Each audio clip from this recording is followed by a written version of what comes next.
L'article 46 du projet de loi de la nouvelle Constitution encadre l'empêchement temporaire dûment constaté du président de la République dans l'exercice de ses fonctions. Alors la vacance de pouvoir, c'est chaque fois que le président sera définitivement indisponible, empêché pour continuer à exercer ses fonctions de président de la République. Et donc il doit être constaté par la Cour constitutionnelle. Selon cet article, l'empêchement du président de la République doit être constaté par la Cour constitutionnelle sur saisine des chambres parlementaires. Alors cet article 46 nous donne les conditions dans lesquelles il y a prononciation de la vacance de pouvoir.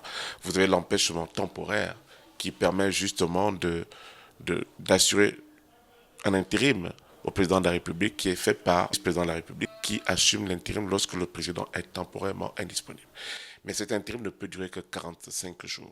Pour une meilleure compréhension à l'orée du référendum à venir, il reste primordial de comprendre que L'article 46 n'est pas une nouveauté. C'est pas une nouveauté. La vacance de pouvoir est une disposition qui est prévue dans toutes les constitutions, justement parce qu'on estime que le président de la République étant honnêtement peut être mis en empêchement définitif. Et donc, l'interprétation que l'on doit en faire, c'est que la loi prévoit justement que le président de la République, lorsqu'il est empêché de façon définitive, des mécanismes soient mis en place pour procéder à son remplacement. Vacance de pouvoir, c'est l'indisponibilité du président de la République. Il faut que cette indisponibilité soit définitive, il faut qu'elle soit consacrée par la Cour constitutionnelle et dès que c'est fait, le président de la République sera toujours remplacé par un mécanisme constitutionnel qui va procéder à son remplacement.